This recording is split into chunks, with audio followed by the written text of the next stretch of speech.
el senador Ricardo Monreal Ávila, del Grupo Parlamentario de Morena. Ciudadano presidente, ciudadanos legisladores y legisladoras, había preparado unas líneas, pero normalmente en momentos como estos no son aplicables. Hace exactamente un año se instaló la 64ª legislatura. Surgió con una gran expectativa ciudadana por el deber, por la obligación, por la serenidad que habrían de presentar y de exhibir ante la población sus integrantes. Precedida esta instalación, vivimos una elección inédita, incuestionable, inobjetable, sin parangón en la historia reciente del país. No se equivoquen, no actúen con maniqueísmo. El presidente López Obrador resultó de esta elección con la mayor legitimidad social y política de las últimas décadas y de los últimos presidentes.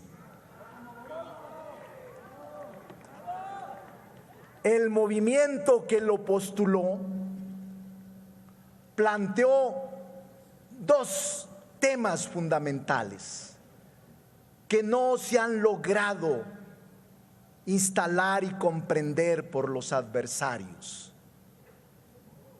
la transformación profunda de las instituciones públicas y un cambio de régimen. Sí, un cambio de régimen. No alternancia, porque ya vivimos dos alternancias en el 2000 y en el 2012 y no hubo cambio alguno ni beneficio a la población. Al contrario, se profundizó la corrupción, la desigualdad, la violencia, el saqueo. Eso fue lo que resultó de las alternancias políticas en el país: decepción y frustración ciudadana. Hoy no estamos planteando alternancia, estamos planteando transición. Esto es más complejo, aunque amerita y representa mayor oposición, mayores intereses, mayor obstáculo, pero los vamos a vencer, los vamos a vencer. Pero veamos con toda seriedad, los invito en un auténtico y genuino interés de sensatez, de serenidad.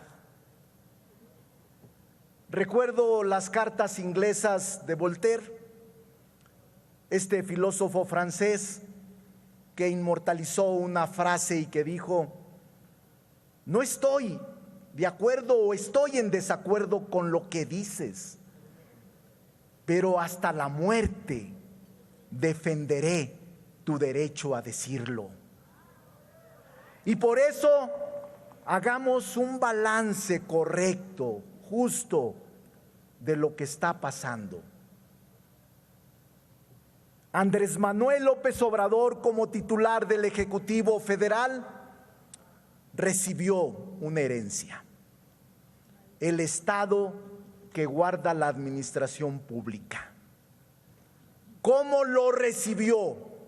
Un Estado en ruinas, un país en desastre, con una Señora, yo la respeté cuando ustedes estuvieron, respétenme por favor. Tengan un poquito de dignidad, nada más. Cuando el presidente de la República recibe, el país lo recibe hecho pedazos, con una descomposición social inaguantable, con una destrucción del tejido social sin parangón, saqueado, endeudado, con una violencia en espiral imparable, con una violencia institucional impresionante. Eso es lo que recibió. Al orador. Presidente, voy a esperar que se desahoguen los compañeros del PAN. Le pido nada más, no vas a acabar. No influyan en mi tiempo.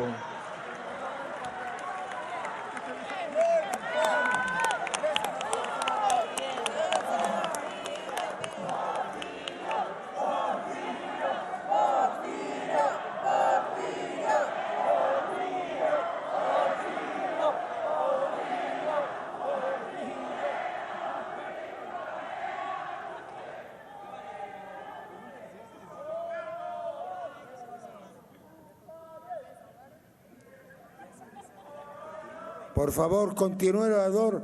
Le han quitado 3 minutos. Bueno, todo cuesta en esta vida, aunque sean minutos. Seamos sinceros. Esa fue la herencia maldita que recibió el presidente y que ahora se está enfrentando para enmendarlo.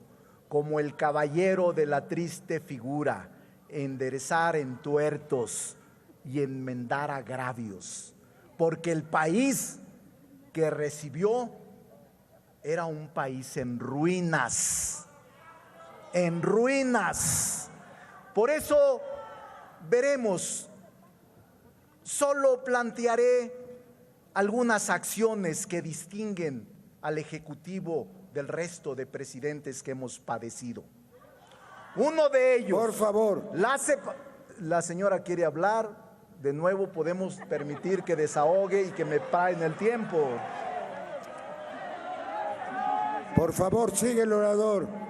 Si no, los desahogos nunca van a terminar, sino en ahogos.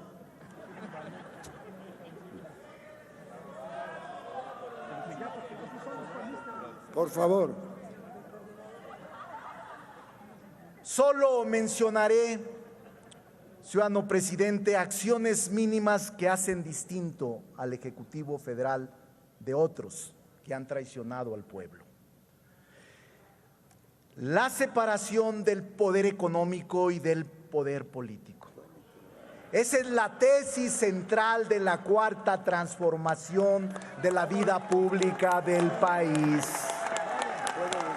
La separación que ya inició con el decreto presidencial de que no se permitirán condonaciones de impuestos para los poderosos. Nunca más. También en el poder legislativo hemos iniciado a legislar para sancionar a los factureros y a las empresas fantasmas que han quebrantado las finanzas públicas bajo la complicidad de gobiernos anteriores, porque eran eso, cómplices y socios de empresas y de factureros falsos. Ahora ya no hay eso, no hay complicidad y no hay tolerancia para estos bribones que se enriquecieron y que caminan como cualquier persona por las calles sin ninguna conciencia. El segundo de los temas, acciones. La parte fundamental de enfrentar el desarrollo, de enfrentar el crecimiento. 3 ejes rectores. El primero, la política de bienestar. Es la más profunda política social que haya habido en ningún país del mundo. México está experimentando uno de los principios elementales del humanismo: retornar a la gente que lo necesita, a los pobres, a los necesitados, a los más humildes. Es la política social más profunda que haya habido en gobierno alguno. El segundo eje rector de la política económica del presidente, el rescate a petróleos mexicanos, a la energía y a la industria eléctrica que durante décadas de años vivió la embestida de la privatización, el abandono de gobiernos neoliberales. Ahora estamos rescatando la industria petrolera y la industria eléctrica para hacer palancas de desarrollo del país. Y el tercer eje rector, un trinomio: la salud, la educación y el campo mexicano. Los tres como prioridad de la estrategia del presidente para poder atenuar la inseguridad, el crimen y la violencia. Creemos que es el camino correcto que el presidente ha implementado para poder enderezar el rumbo de un país en ruinas que recibió. Pero no solo estas acciones debería de interesarles a los opositores. Nunca en la historia un presidente de la República se había pronunciado tan categóricamente, tan tajantemente por la separación del gobierno con el partido que lo llevó al poder. Nunca se habían pronunciado. Créanlo, están asistiendo a las exequias del fraude electoral. Créanlo, va a haber ahora un extraordinario presidente que no meta como los anteriores las manos al proceso. Acabó el fraude electoral, acabó la compra del voto, se terminó con los programas públicos en beneficio de partidos políticos. Ciudadano presidente, solo por son favor, tres orador, acciones. No puede haber un diálogo de vociferantes contra parlamentarios.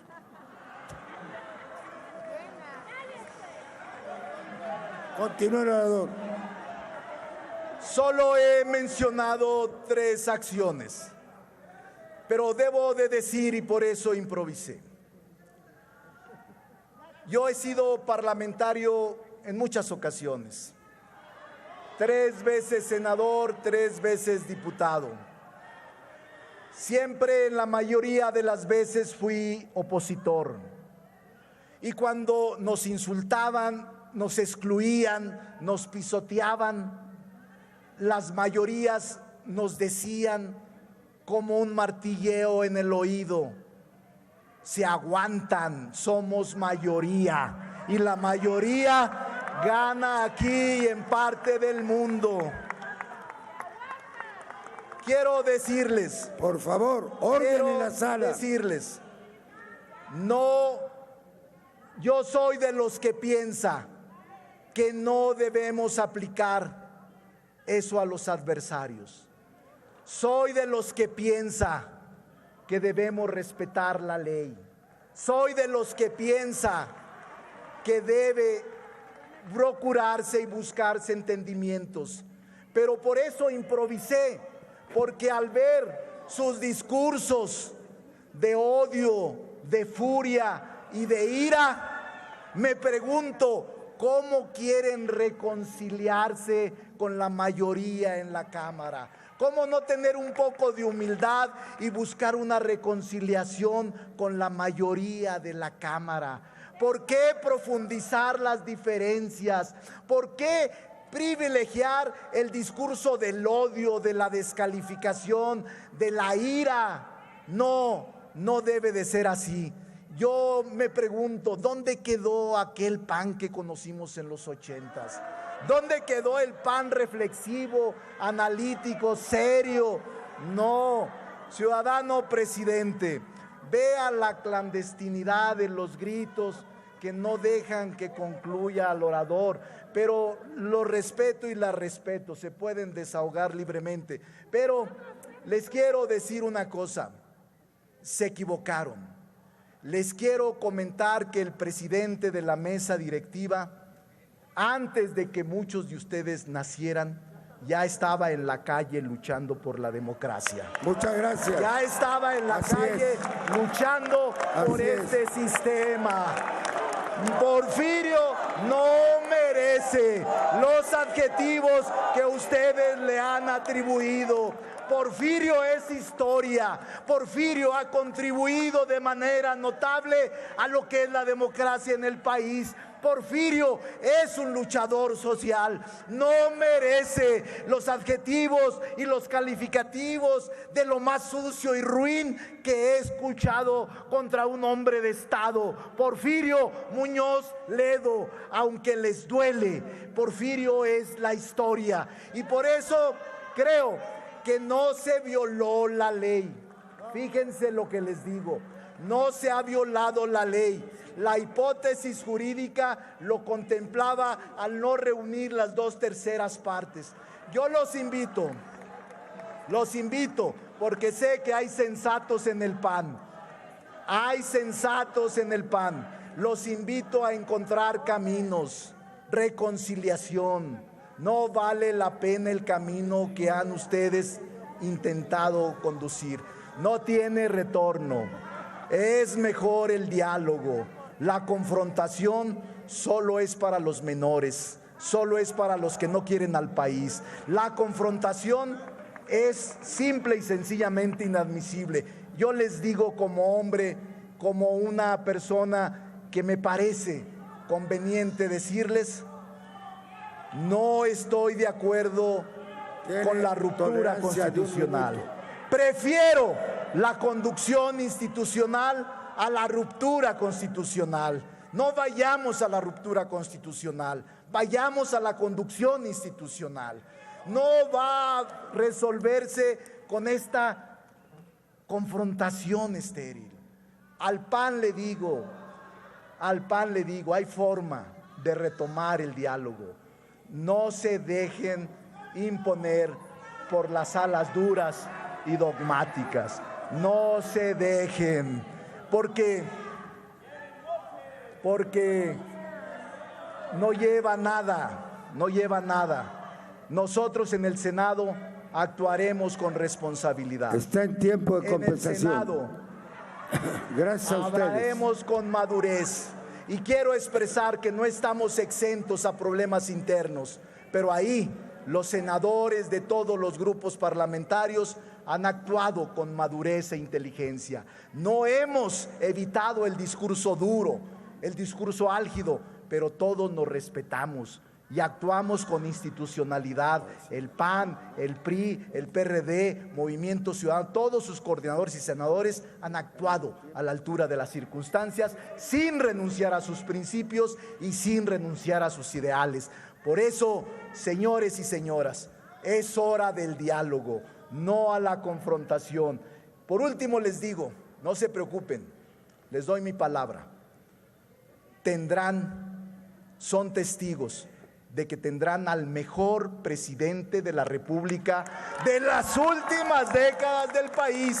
Andrés Manuel López Obrador será el mejor presidente de la República en las últimas décadas del país. ¡Que viva México! Gracias. ¡Que viva Porfirio! Gracias. ¡Que vivan los diputados y los senadores! Gracias.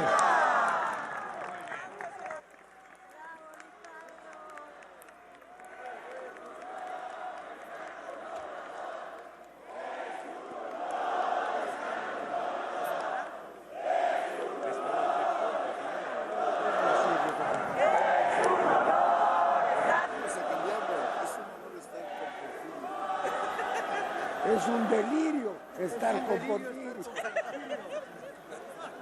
Compañeras y compañeros, en el guión de esta comparecencia estaba previsto un discurso del servidor.